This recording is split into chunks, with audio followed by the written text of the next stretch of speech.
经理，真的是啊。那有的事情呢，或许知道说要来屯区学讲这个题目啊，心里更忐忑不安了。为什么？因为我们知道像郑和啊，他们就开放了10多个国家，10多个国家。那或许呢，虽然当时应该说很年轻的时候呢，就出国去开荒，可是呢，开荒的这个经历啊，跟屯区比起来，可以说是非常的微不足道。但是呢，后学知道说庄经理很慈悲嘛，他给后学这个学习的机会呢，应该呢就是要后学抛砖引玉啊，鼓励大家一起去开荒。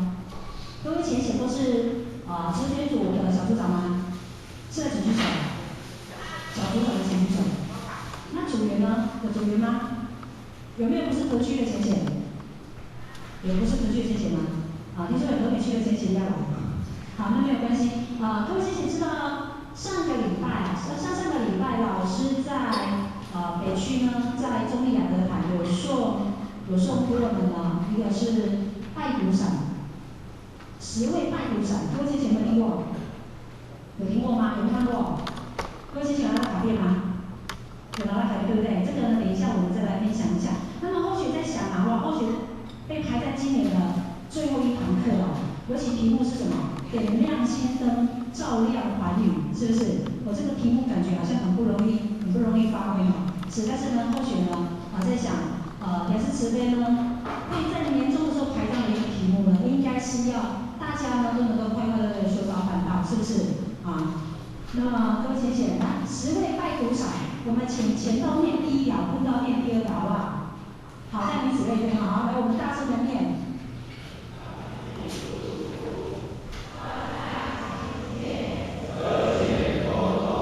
喜悦快乐，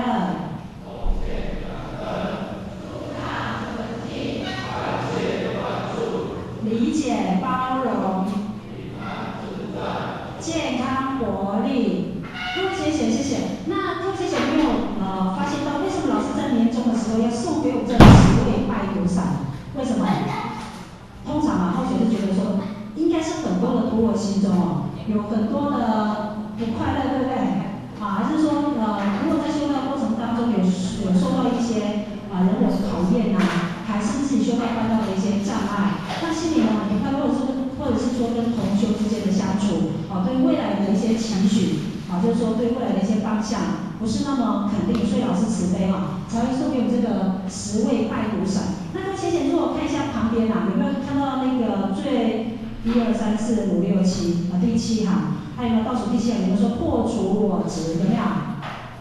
破解病毒，打破成见，破相明理，这都是或许觉得说，可能在我们同修当中可能都有这样的状况，所以老师很慈悲，才在年终的时候呢，送给我们大家这个10位拜读伞。那或许呢，希望说也能够把它印制成小卡，那送给各位浅显希望各位浅显今天回去握着这张卡片，想想老师要传递给我们这些徒儿们是什么样的东西好，那么各位浅显，我们说要开声望各位浅显有出国去帮办过的，请举手好不好？有出国帮办过的，好，我们请给他一个掌声好不好？那么目前呢，我们有想要开荒的，请举手。这么少各位浅显，能够也是很慈悲要开这个课程对，其实呢，或者觉得说要开声荒或者觉得说这个开声荒应该有2个意思我们心里面的荒，对不对？我们心里面是不是有一亩心田？是不是？如果我们的心田充满了杂草，是不是？我们就可以去拔草，然后修道呢越修越不快乐，然后我执呢成见呢越来越多。那我也相信说各位今天在修道办道的这个过程一定非常的不开心，是不是？所以呢，我也觉得说，有些人他一路上在修讲拜行的过程当中，他是非常的开心他转念转得很快。可是有的人呢，他在修道过程当中，因为他一点障碍一点人我考验他可能就会怎么样？会退缩，是不是？那所以我觉得说要开荒之前，其实自己的心理建设是很重要的。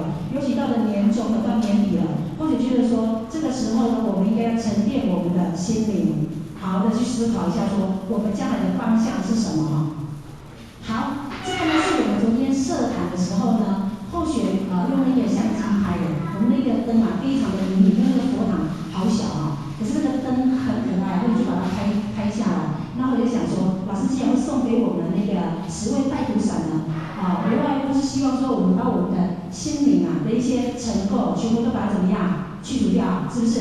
让我们呢能够忏悔感恩之余呢，能够重发心愿再出发说到我们昨天那个佛堂也设立呢，也非常的有趣我们这个道心也是后学的学生家长我们正凯佛堂今年是第4年了，4岁了。可是我们今年设的第5间佛堂了，而且这5间都是家长所以后学非常的开心谢谢。那我们这个家长他很可爱因为后学呢平常跟他互动都蛮不错的所以这个家长在去年我们在那个初一15献供的时候今年的那个7月份，后学有跟心灵至善班合班的这些班员跟他们分享这个故事就说我们这个初一15献供的时候那我们献完供之后呢，我们都会泡个茶聊个天那一天呢，正好是后学的生日，就是那一天初一15正好是后学的生日。那我们在座的有2位道亲这2个都是家长那他们就说，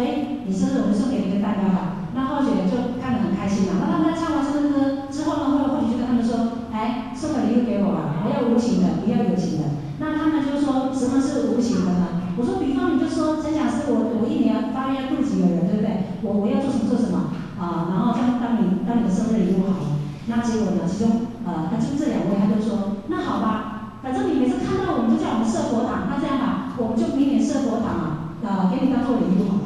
那所以后学很开心那我希望我天天都生日对不对？那大家就可以对不对？这里有设佛堂，那个设佛堂，那就很开心后学呢上次有跟大家分享，就说后学的家里也是最爱设佛堂的一个家庭我们家有3栋房子，就设了3个佛堂设了3个佛堂。所以后学呢都会跟我们的那个同修讲说我们家想要再设佛堂的话，必须要买房子，所以拜托你们家设佛堂所以这个东西想想也是有道理的那有另外1位那个家长他说他今年他有一些障碍在克服所以他说他希望明年能够设，我们明年预定有3到4间家堂要设所以后来就是说这是我们的目标所以当然他们在那个就是说开设佛堂这个过程当中，其实坦白讲都有很多的家庭的一些对不对观念有一些想法要去沟通。那像我们佛堂的讲师今年终于有第4位诞生我们佛堂讲师也是很少，找得可怜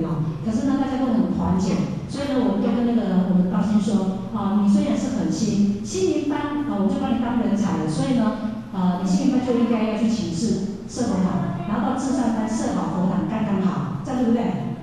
是不是所以呢各位姐姐，你们应该要把设佛堂挂在嘴边或者觉得说这样真的很好。再来呢，我们来看一下，后学要进入主题了那因为后学要分享这个我们当初呢到东南亚去开荒的一些故事。那其实呢，这个要回想我们开荒到现在已经21年了，21年了，各位姐姐，21年久不久？后学觉得每次来分享开荒几年，办道几年，就无意中都会透露自己几岁。是但是呢，后学都会跟很多同学讲，你出门就要说陈讲师永远25岁，我没有叫你说谎，我叫你加上一个永远，对不对？是，所以呢，后学呢觉得说，其实我们都说要开荒最早期的时候呢，顺便介绍一下后学的历程来，各位姐姐，后学是民国75年4月5号清明节在重修堂求道的，75年距离现在几年了？26年，对不对？数学真好。对，而且后学求道的经过也非常的有趣各位姐姐知道后学求道经历的举手，都没有人知道，要不要听？后学都常跟我的英老师开玩笑说，我觉得你就是那个恶婆婆型的英老师我们感情很好，但是后学跟大家开玩笑说你是恶婆婆型的，为什么呢？因为他就是后学呢，在清明节的前一天他是后学高中的同学，我就问后学说陈淑月，你要不要去求道去那个重修堂？后学跟他说好可是明天是清明节后学的爸爸是地理师所以呢他都会说，我们今年呢扫墓是几点？那后学就跟他说，我们扫完墓呢大概是4点。他说陈淑月，我一看你就知道你没有佛缘4点我们搭火车来不及，不然你不要求道好了。那后学听就很难过，然后回家呢就想我一定要求道，为什么不带我去呢？后来回到家呢，他又打了一通电话，他说陈淑月，看来你运气还不错，我的姐夫是讲师，他说你怎么可以不慈悲呢？所以我为了要等你呢，好吧，那我就搭下一班火车好了。所以呢，后学是这样拜托我这些看到或许都会说，你都常说我是恶婆婆型人，这样像不像恶婆婆型人？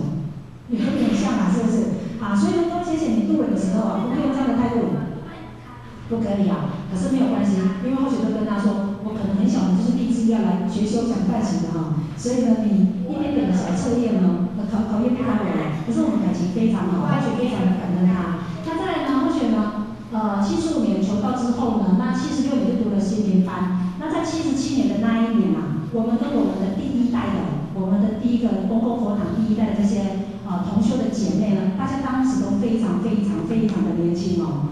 然后我们就设了第一个公共佛堂，而且呢，我们这几个是5位小姐合买一栋房子设了这个佛堂。各位浅显，当时的市价呢，这个房子一栋呢是44万过，有没有便宜？超便宜，对不对？44万我们便宜啊。可是各位浅显，你不要认为44万对我们5位小姐来讲很简单，那时候我们身上都没有钱啊，所以这44万我是谁出的呢？这是我们这5位小姐的伟大的妈妈出的。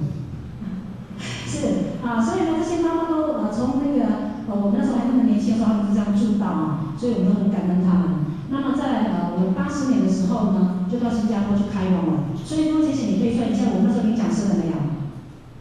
还没有。所以或许呢，跟这个多点传师啊，我们都是在新加坡领讲师的。那各位先知道，多点这是后学的同学，我们是国3的同学，然后学度他学到哈。那我们那时候还不是。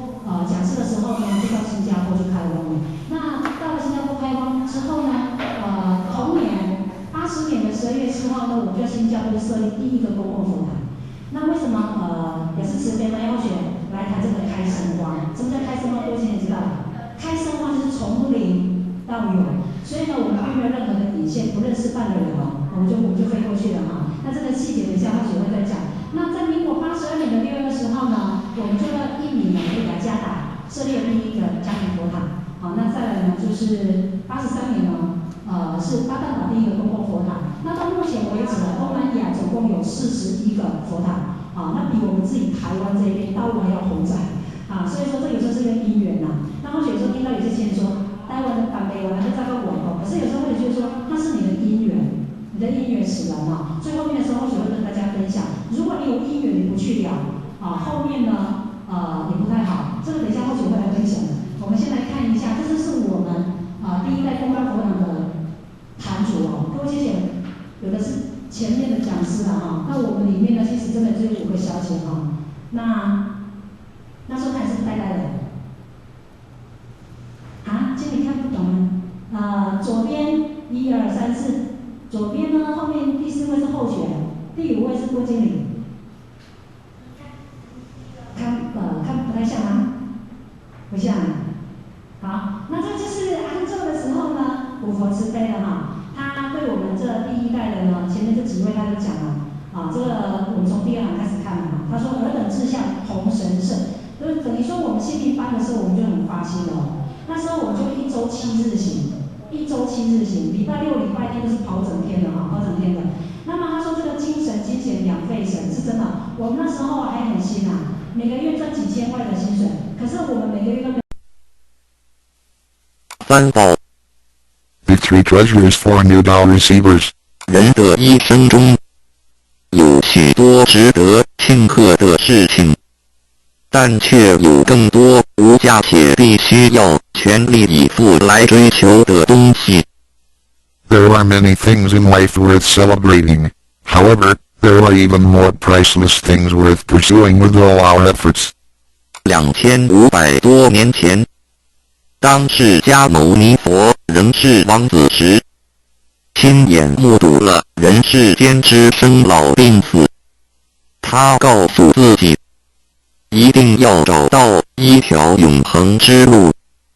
于是，他放弃了王位及荣华富贵，四处去找寻迷失及永久解脱的法门。